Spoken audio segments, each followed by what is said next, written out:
Proyecto Puente a través de Serio Siente. Recuerdo que estamos en proyectopuente.com.mx, televisión por internet en Sonora, en Twitter, @Alberto Medina para los datos duros de la información. También estamos en unirradionoticias.com. Ernesto Correa, no preguntaste si las empresas deberían pagar lo que le condonaron. Es que no, todavía están en la investigación, dijo. Es decir, van a deshogar toda la investigación. Edwin Essence, mis respetos para la señora Teresa Lizárraga, todo lo que fijó es verdad y es cierto que Padre robó y es cierto que les dio manga ancha a todos los funcionarios para que robaran y también es cierto, y tú y yo, muchísima gente sabe que esa campaña para desacreditar al PAN, campaña monstruosa, es para que la gente se grabe en la cabeza que hay que votar por el PRI los próximos 70 años. Yo no considero, digo, sí, también mis respetos para Tere Lizárraga, ¿no? Pero no considero que sea no es una campaña, creo que sí el gobierno ya tiene que ir viendo hacia dónde va a ir el mensaje de lo que viene, pero era algo que tenía que hacerse necesario. Gobierno SAN y gobierno han venido y han pactado todos los gobernadores, todos del pasado. Era necesario que alguien llegara y dijera las cosas como son, para después seguir lo que viene. Yo sí creo eso, es decir, porque miren, el SAT es un ente muy serio, tan serio que no dijo ni nombres, Aristóteles, tan serio que no salió en las campañas, Aristóteles no quiso una entrevista, nosotros lo habíamos también contactado, sino hasta ahorita. Creo que era necesario debatirse, pero si esto tiene que tener ya, ¿no? Digo, ya enero ya tenemos que empezar a estar hablando ya de el gobierno que viene, ya. Esta es una etapa que tenía que darse y tiene que repetirse en 6 años después, ¿eh? Este caso, esto decía María Fernanda Araiza Mendívil de su papá, así la trataba, cómo la golpeó públicamente.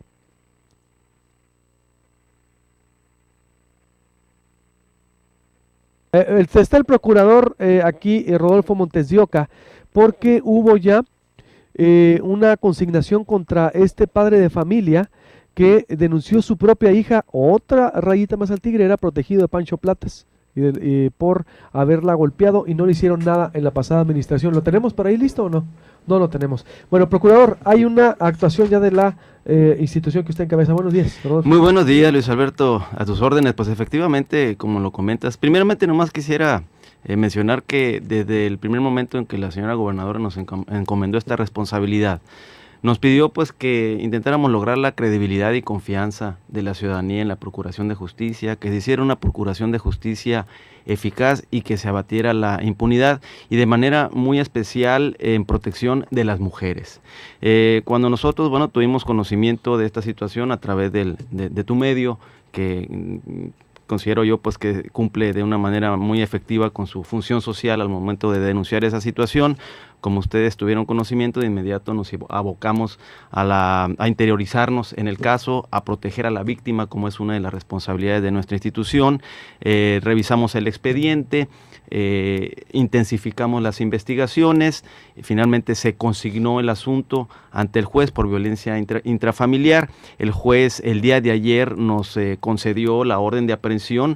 Ayer mismo se ejecutó la orden de aprehensión en contra del papá por haberse actualizado la comisión de ese delito y su probable responsabilidad, el delito de violencia intrafamiliar y la violencia que estaba cometiendo en especial o en particular, como recordamos en las participaciones que tuvo ella aquí, pues exhibió un video en la Plaza Bicentenario donde de manera muy evidente el señor pues la golpeaba. Entonces, entre otras pruebas que también se ofrecieron, testimoniales, etcétera, que tomó en cuenta el juez para considerar que se acreditó la existencia del delito y la probable responsabilidad de este señor, que en nuestro concepto realmente está plenamente comprobada su participación en la comisión de ese delito. Entonces, se consigna, el juez dicta ayer la orden de aprehensión, se ejecuta la orden de aprehensión. Aquí yo quisiera hacer un comentario adicional. Este delito no es de los que se consideran grave, por lo tanto podía él haber salido bajo fianza. Sin embargo, tenemos adscrita a ese juzgado a una mujer, agente del Ministerio Público, conocedora también del derecho y de los derechos de las víctimas muy en particular, y existe alguna disposición ahí en el Código de Procedimientos Penales que establece que aun cuando puedan alcanzar fianza, pero que corra un riesgo la víctima o que el delito se cometió por medio de violencia, entonces el juez puede determinar que aún que pueda tener el beneficio de la fianza, tenga que conservarse encerrado o confinado esta persona. Entonces ayer el inculpado solicitó el beneficio de la fianza y el juez se la negó, de tal manera que sigue encerrado y va a tener que atender este procedimiento pues tras las rejas. Claro, tendrá la posibilidad de promover algún recurso, alguna apelación, algún amparo, sin embargo, por lo pronto, el beneficio de la fianza no se le concedió. Y ahí, desde esa perspectiva, yo quisiera hacer un reconocimiento tanto a la gente del Ministerio Público adscrita a ese juzgado que litigó el asunto en protección de la víctima y también a la sensibilidad del juez al momento de emitir esa determinación que definitivamente, es claro, protege a la mujer. Y creo yo eso también tiene mucho que ver, que está permeando la sensibilidad, la experiencia que tiene el presidente del Supremo Tribunal de Justicia a los juzgados de primera instancia. Y desde esa perspectiva, pues te quería reiterar eso, que tenemos la indicación muy precisa de nuestra gobernadora de que en general a las mujeres se le brinde una atención de protección especial en nuestro estado y que no se va a tolerar que se les lastime en nuestro estado. Esto también es un precedente que se debe de considerar. Sí estaba siendo protegido. A ver, ¿tenemos los audios ahí? ¿Sí o no? ¿O los audios? A ver, bueno, siempre hacemos un contexto editorial de audios, me disculpo para que pero fue un caso muy, muy sonado. Es decir, ¿sí estaba protegido esta persona? ¿O qué había habido en la investigación que no permitía que avanzara? Había ofrecimiento de pruebas y desahogos que no se habían realizado en el tiempo adecuado.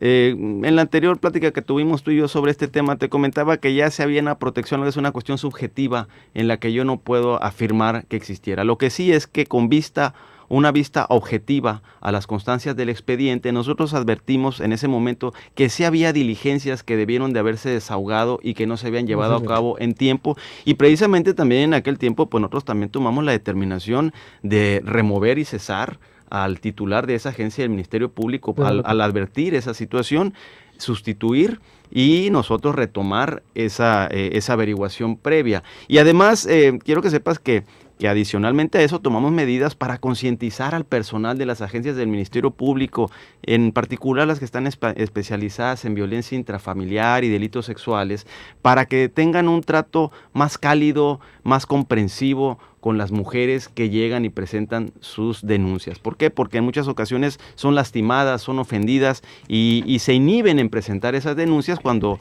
perciben que el trato que reciben en las agencias del Ministerio Público no es el que debiera ser a una víctima, como sucedió o como así lo manifestaba María Fernanda. Entonces consideramos que fue un ejemplo, la situación de ella que nos permitió a nosotros percatarnos y actuar. ¿Qué le dices a que me estás, porque viene la próxima semana, el 25 de noviembre, ¿no? Es el Día Internacional de la Violencia contra la Mujer, creo. Es decir, de la violencia contra la mujer. ¿Qué va a pasar con lo que viene, procurador? Porque esto es un caso, la mujer en Sonora es muy golpeada. Sí. Es parte como una cultura, ¿no? Es una raigambre ya del... Y tengo yo la impresión de que se ha venido agudizando. Ajá. Es una situación muy preocupante. De acuerdo a nuestra estadística, el 25% de los delitos que se cometen en nuestro estado están vinculados en alguna ofensa hacia las mujeres. Llámese violencia intrafamiliar, en donde ellas son las que son golpeadas psicológica o físicamente. Llámese también el incumplimiento de obligaciones familiares, violaciones y claro, en menor medida el feminicidio. Pero como te decía hace un momento, nuestra gobernadora, máxima siendo mujer, está muy preocupada por esa circunstancia, exactamente. ¿Y ¿se va a mantener este ritmo siempre en el sexenio? No, de ninguna manera. De ninguna manera. Pero el ritmo de siempre castigar, es decir, de que no haya la impunidad. Digo, qué bueno, por mí, yo te agradezco mucho la sensibilidad que tuviste porque te hablamos, escuchaste el caso, es decir, y estás actuando en consecuencia, pero garanticen que siempre va a ser esta la tónica, quien que la haga, la pague, sea un padre de familia golpeador, un funcionario denunciado ante la Procuraduría, ante la Fiscalía, es decir, esa tónica me refiero, es decir, se va a mantener de respeto de que en realidad se castigue la corrupción y quien la haga, la pague en Sonora. Como te decía hace un momento, una de las principales directrices que la gobernadora me transmitió desde un inicio fue abatir la impunidad.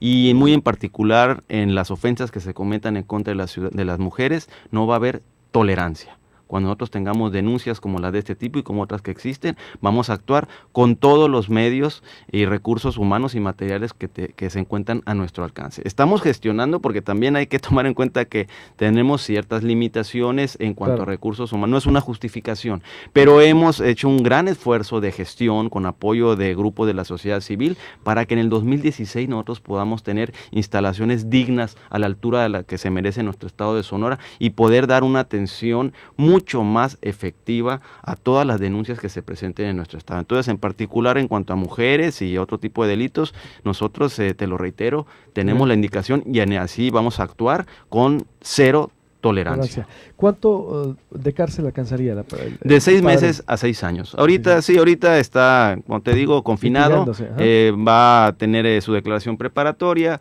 va a llegar el momento en el que dentro de 72 horas o 144, si piden la ampliación del término, el juez resolverá sobre su auto de formal prisión. Yo considero que es lo más probable, tomando en cuenta las pruebas que existen sobre la existencia del delito y su responsabilidad, y después se abre el proceso para que en su momento ya el juez dicte sentencia. Yo honestamente te lo digo, lo veo con mucho optimismo y no debe haber problema para que le apliquen una condena que irá de esos 6 meses a 6 años de prisión. Muy bien, procurador, pues te agradezco mucho tu tiempo y te insisto la sensibilidad porque, estábamos acostumbrados a que los casos todo se valía y ya por lo menos de que te hayas metido, que lo hayas estudiado y sobre todo porque es a la mujer, más allá de un caso de ella, es a la mujer en Sonora exactamente, que mandar un mensaje que el que la haga y vaya a ser denunciado y que se compruebe que le golpeó a una mujer, al bote, maestro.